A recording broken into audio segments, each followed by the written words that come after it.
So many times when talking to people about flat Earth, whether in videos or just in personal conversation, I find myself coming back to this point again and again about how enclosed cosmology and this whole flat Earth topic ties together so many of the different conspiracy theories and conspiracy topics that I've been looking into for many years beforehand. And yesterday I just came across this podcast of Derek Gilbert interviewing Stan Deyo, talking about Tesla and Donald Trump's uncle and free energy and all this stuff. And once again, I thought it was just another perfect example of how all these discussions, in this case Tesla and free energy, which when you actually stop and listen to the way they try and synthesize it with, Copernican cosmology and break it down, it just really doesn't make sense. But when you think about it within the enclosed model with an electric flat Earth, it just fits. So I just wanted to share this clip, and then I'll talk some more.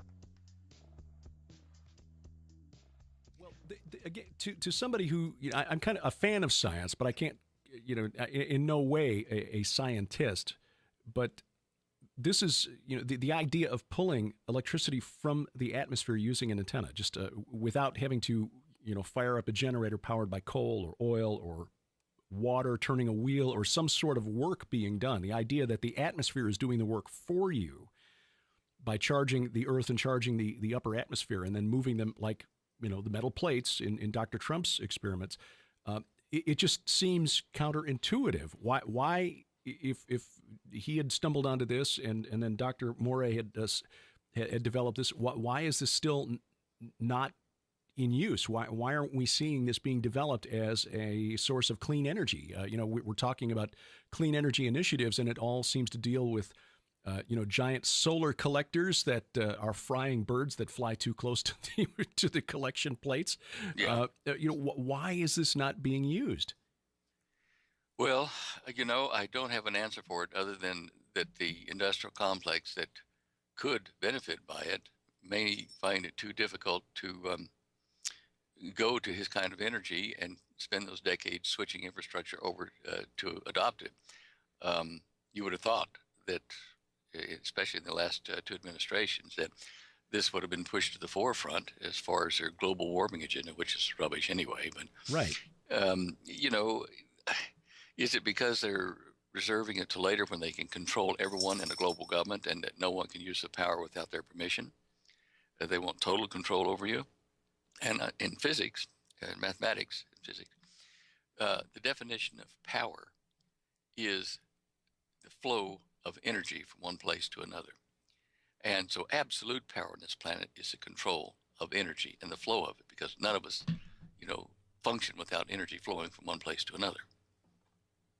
Does that make sense? Absolutely. That's why oil has been, and control of the supply thereof has been so important to geopolitics over the last 100 years. So you can see that if we had a way, which we do, for the household person that's an electronics guy to make a free energy atmospheric electricity converter like Morey's, that would be a thorn in their side, because you could go off grid and not be subject to the control of the flow of energy on your property. Right. Now, they would like to have it, but they want to be able to control everyone's use of it. And the only way to do that is to make all the continents and countries of the world under one global legal power system. Mm-hmm.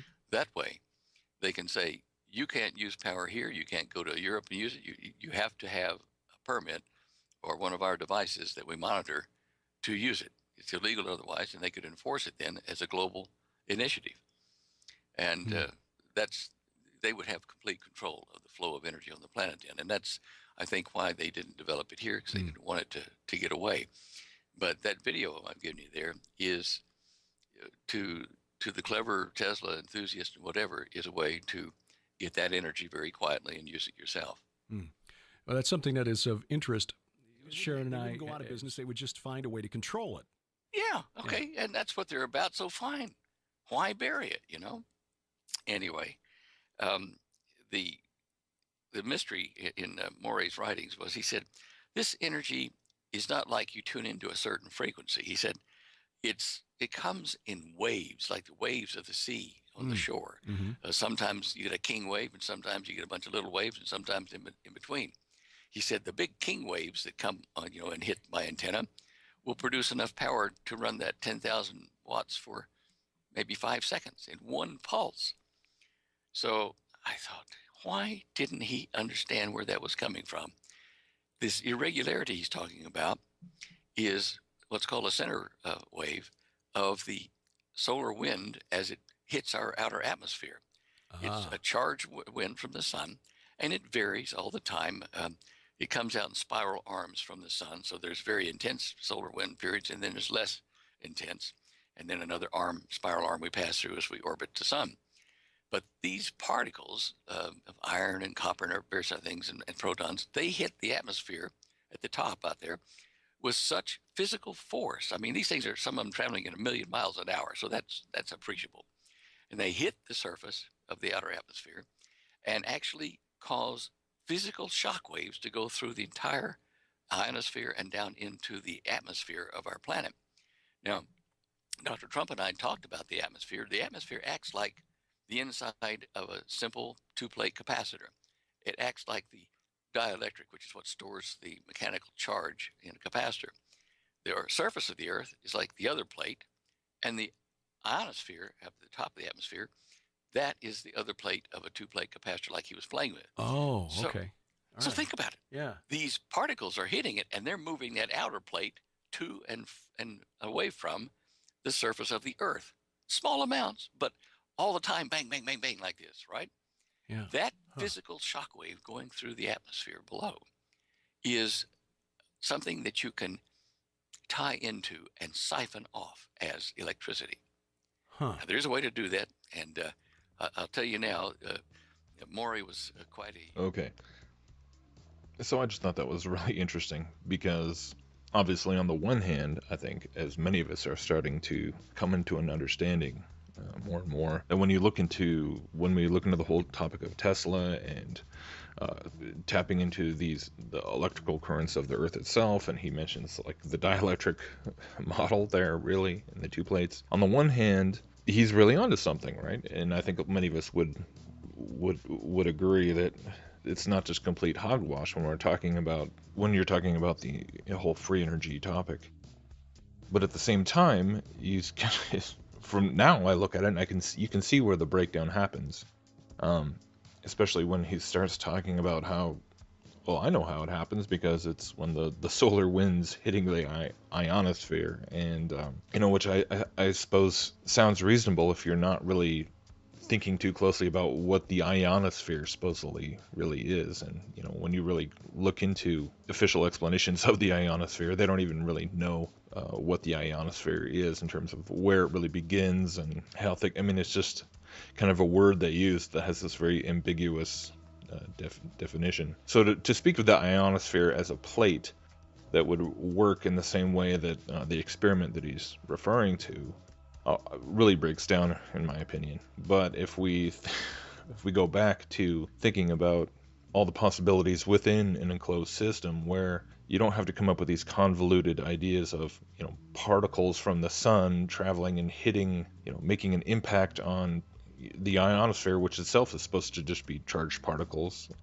So it's just particles hitting particles, and that's creating shock waves, which then can be converted into electricity. And we could probably pick that apart all day, so I'm not going to spend time doing that. But conversely, what I thought was really interesting was how, on the one hand, he's talking about them, essentially hiding this, or why aren't they developing this? Why they want to control it? They want to keep it from everyone, and so they have to get the system in place to, they're trying to get the system in place first in order to, maintain control and just the whole globalist agenda, which it's ironic because now looking at it, we can go, well, now looking at it, the other alternative explanation is one that nobody seems to think of, and that's the idea that it's not so much that they're suppressing it until they have the ability to control it.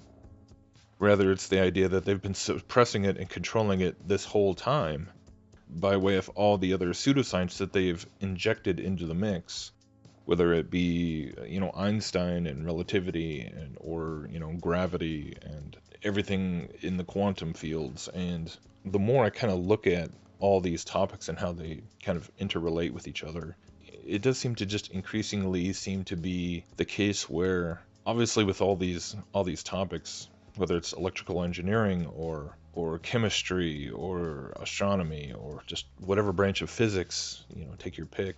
Of course, there's all elements to which they work. There's all elements to which there must be truth embedded into them. But it's the whatever you want. It's the electromagnetic connections between all of them, which has really been, occulted, as it were. It's been hidden, and this is why when you get into things like free energy, I think, and cymatics and Tesla, again, it's another one of these topics it's just kind of a perfect gateway for so many people into the esoteric and into, occult sciences, because, in many ways, by definition, this is an occulted science. So it seems, if Tesla's been suppressed and Tesla's got truth to it, if there really is truth to the whole free energy behind Tesla, you know what I'm saying? It lends credence to the idea that there must be something to all the occult sciences that they're into and that they're hiding from us. So it's really deceptive in that way.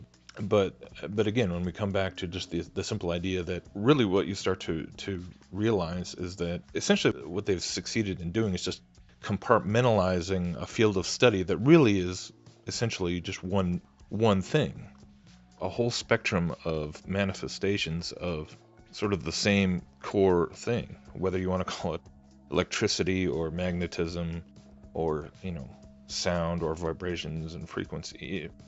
It's all the same thing.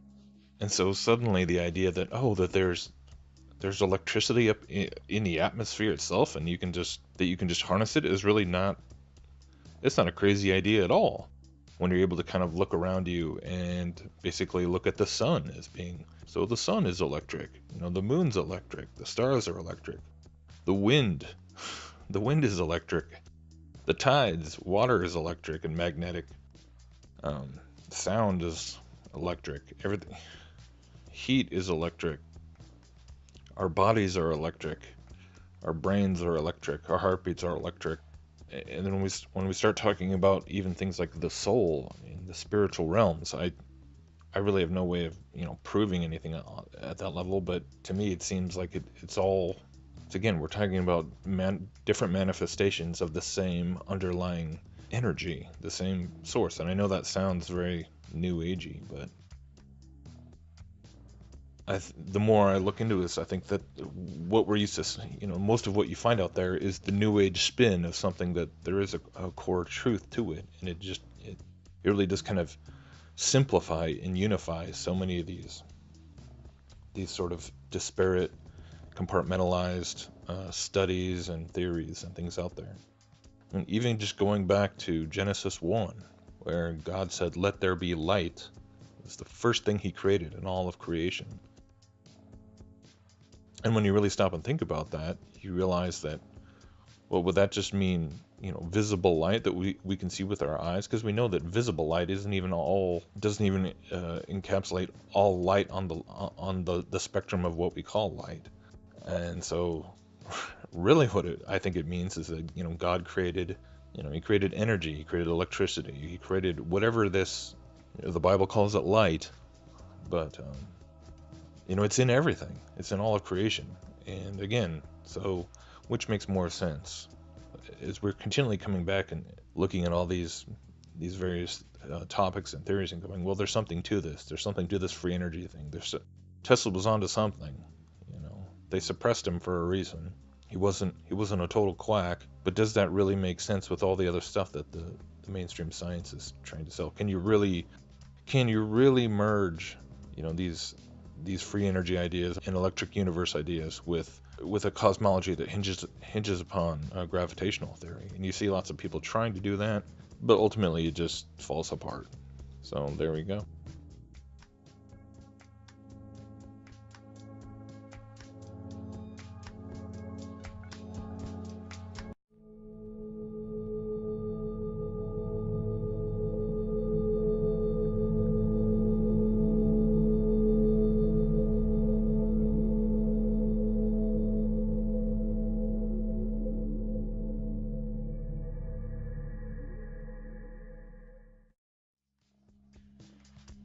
free energy and all this stuff. And once again, I thought it was just another perfect example of how all these discussions, in this case, Tesla and free energy, which when you actually stop and listen to the way they try and synthesize it with, Copernican cosmology and break it down, it just really doesn't make sense. But when you think about it within the enclosed model with an electron,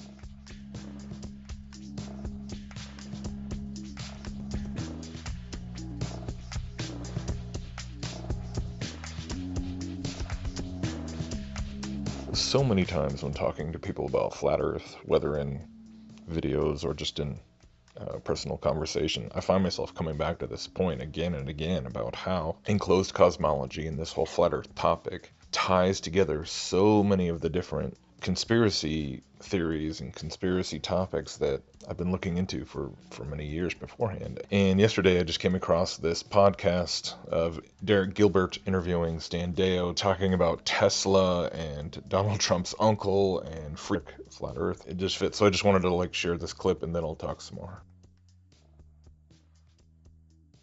Well, again, to somebody who, I'm kind of a fan of science, but I can't, in no way a scientist. But this is, the idea of pulling electricity from the atmosphere